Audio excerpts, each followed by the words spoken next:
Hey, what's up everybody? TJ and Carrie here with Muscle Growth Mindset. We recently did a video on the carnivore diet. We've done some videos on ketogenic diet. And the question kept coming up, the concern, I guess, about cholesterol. And is cholesterol, are those diets bad for your cholesterol? Right. So it was one of my questions whenever we started talking about the carnivore diet. So we wanted to kind of get into cholesterol a little bit, explain what it is, maybe some of the myths or miscommunications about it, and we'll just dive in there. So let's get into it. What is cholesterol? I guess basically start with there, and then we'll have some other questions we can dive into. Well, cholesterol is it's an essential part of the human body. It's going to be found in every cell membrane in the body. Up to 30% of the brain is made of cholesterol. Cholesterol also is a few minor chemical changes, and it is the precursor basically to cortisol, testosterone, estrogen, and another small chemical change, and it turns into vitamin D, probably the most important vitamin in the body. So we need cholesterol, right? Absolutely. So it's been preached to us, I think, a lot. That Demonized. cholesterol is bad. High cholesterol is bad. Really, high cholesterol is bad, and low cholesterol is bad. But That's true, actually. There's more to it, because there's different kinds of cholesterol, right? You have HDL and LDL, which the good HDL, the bad LDL. But LDL itself isn't necessarily bad, right? Correct. LDL actually serves its primary function is it is made in the liver, released by the liver to distribute cholesterol throughout the body in all the necessary spots. So LDL is an absolutely vital function. Yeah. They also people are starting to believe that LDL is a major antioxidant in the body. Okay. So it actually is a good thing, right? We need LDL. Correct. Your body needs cholesterol. Like I said, it's something that it moves around the body, right? It helps with brain function. It helps.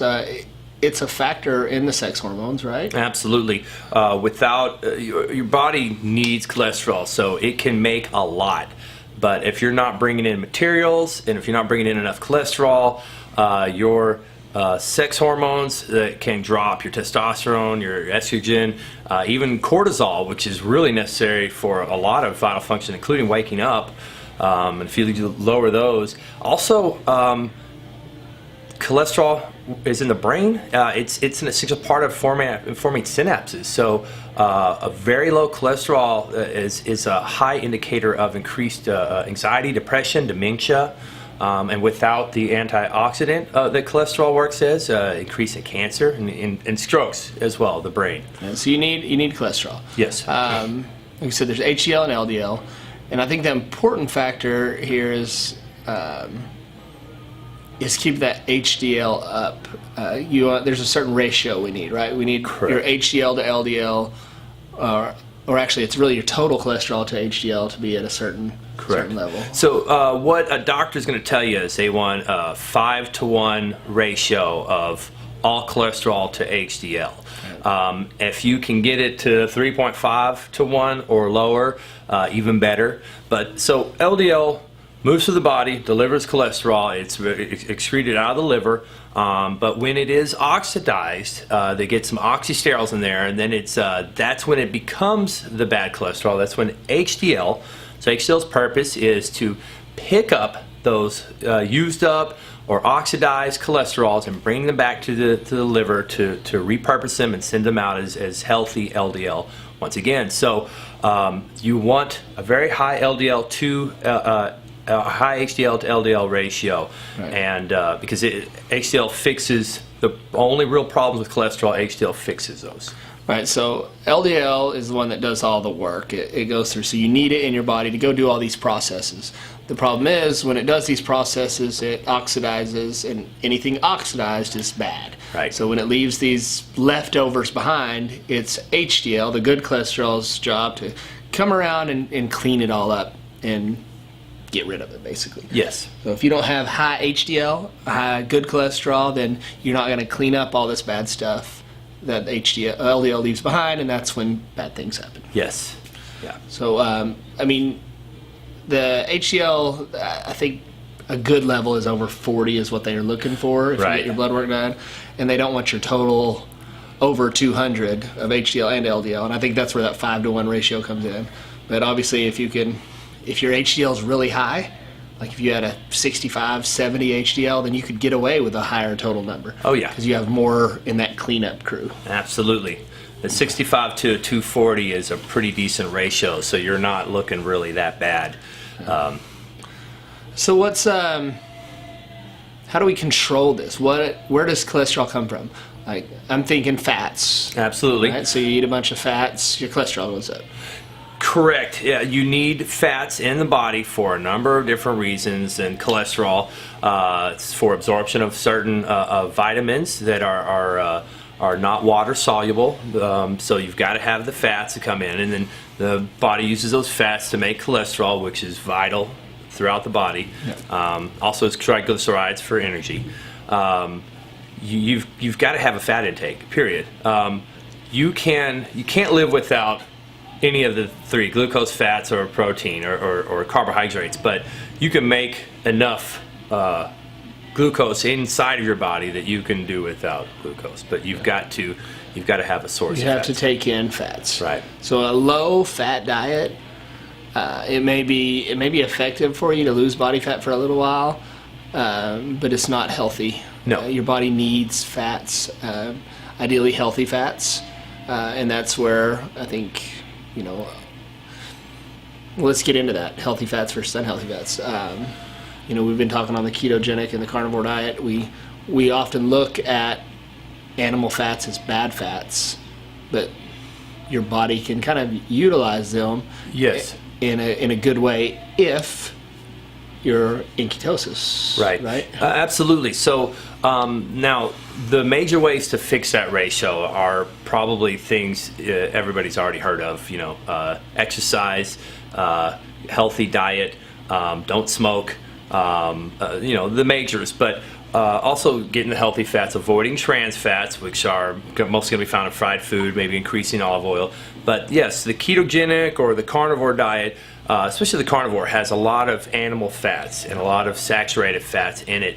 However, when your body, one of the best ways in every form of research I've read to get you a better HDL to LDL ratio to improve your cholesterol levels is to eat a high-fat diet, a ketogenic or very low-carb or carnivore diet. Yeah, high fat I think the catch there is it has to be low carb. Right. Because your body, it can't have the sugars, it can't have the high carbohydrates, and still do what it's supposed to with the fats you're taking. Exactly. Ironically, but it is with removal of most carbohydrates, your body has a healthy ratio. I've been finding a lot of contradictory evidence about, and things that I used to think were the best for us, maybe not so much now. And I'm still learning a lot, and I know that the world of biochemistry has a lot of unknowns, but the one standard I found in everything is that work out and don't have a lot of sugar. These two are absolutes. Yeah. You've got to have some exercise and don't eat sugar. Yeah. So if you're looking at a well-balanced diet, if you're having,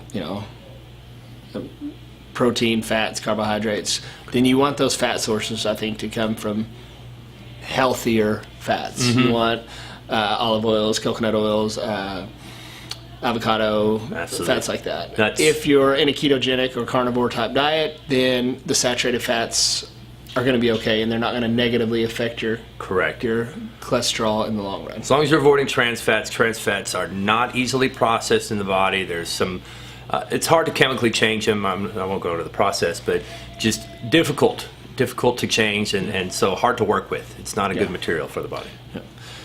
So the healthy fats, if you're doing a balanced diet, are balanced with carbohydrates. If you're going keto, carnivore, then unsaturated fats, like animal fats, are fine. Your body's gonna break them down basically into ketones and use them for what they're supposed to. And check your check your blood levels, check your cholesterol levels. Definitely a cholesterol level over 300 and a very poor ratio of HDL to LDL. These are things to worry about. Yeah. Some people are talking about cholesterol as a myth.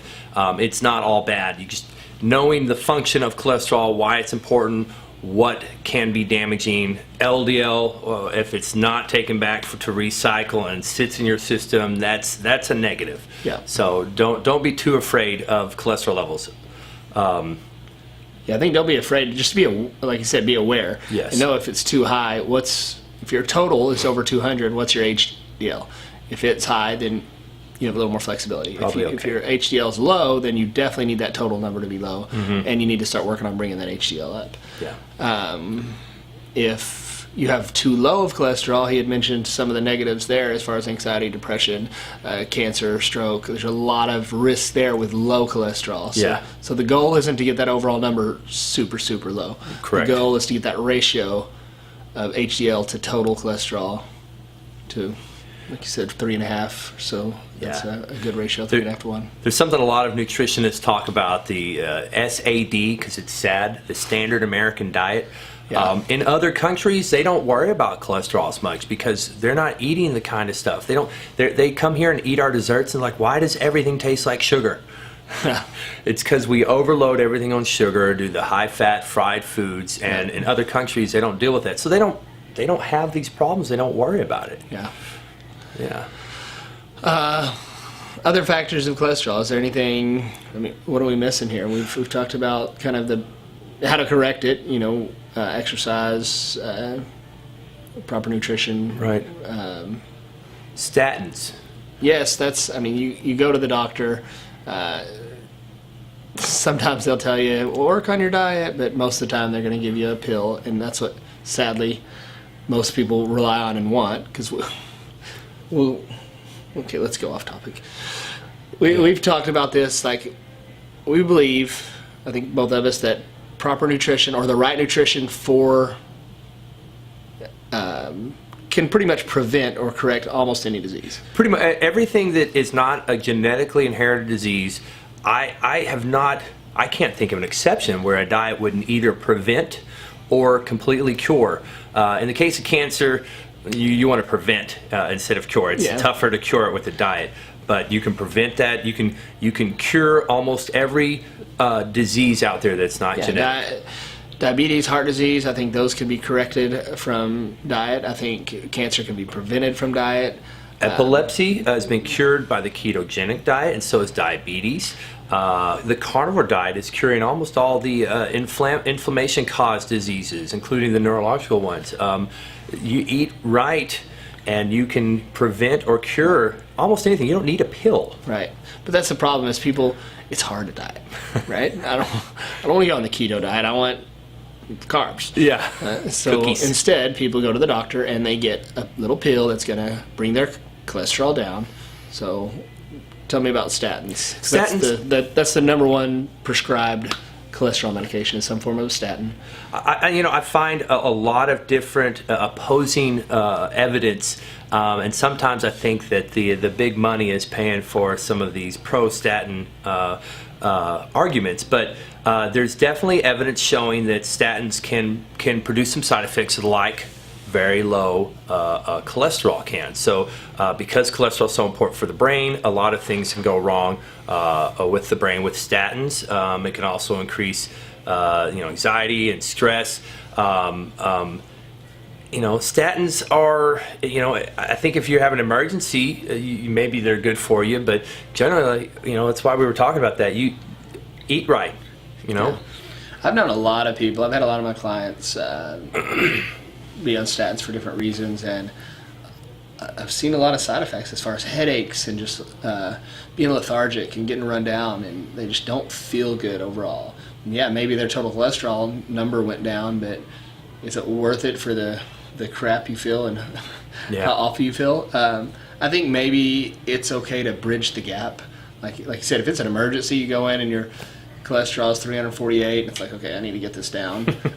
So you take the pill while you get your diet in check. Yeah. Then that's okay, but I don't think, it's not okay to take the pill and then be like, all right, let's go get some fried chicken. Yeah. Like, if cholesterol is the foundation to form all your sex hormones, is useful in the brain, vitamin D, and then you're removing. I don't think statins are selective. You know, they all those things appear pretty much the same. There's one minor chemical difference. It's a hydrogen atom, right? Yeah. And it's going to pull it out, and you're going to be without, cortisol that helps you wake up and gives you energy. That's funny. I did have I won't say his name, but I did have a client recently, and he was put on some medication, and it was the biggest side effect he noticed. He had headaches and stuff, but it totally killed the sex drive. So nothing worked. So oh wow. Yeah. So that's definitely something to consider, because it doesn't selectively choose what it's gonna. The shape of this molecule, the cholesterol, and all the sex hormones are pretty much the exact same. So how is it going to know the difference? Yeah. It's a risk I'm not willing to take. Yeah. But I think that clears up pretty much. Yeah, I think just like we always say, just educate yourself and know. You need to know your numbers. You get your blood work done. Know where you're at as far as cholesterol is, and just know that lower isn't always better. It's more about that ratio. So do what you can to get your HDL up. Keep that ratio of total number. So say your cholesterol is 200, you want your HDL to be at least at 40, if not higher, and that gets you that 5-to-1 ratio, but preferably get it down closer to 3-to-1 or somewhere in there. You'd be in really good shape. Yep. Remember, LDL has a purpose, and HDL fixes it after it's get used up, so it's there for a reason. I think that's all for cholesterol. We had some other things Carrie wanted to dive into, so stand by for that. Some effects of fiber and microbiome and things like that. So we're going to do a follow-up video on that, so keep an eye out. And until next time. And don't forget rule number 1. Hey everybody, I hope you really enjoyed our video. Please like and subscribe if you did. And if you want to see more, or if you have any questions, leave some comments. Thanks for watching.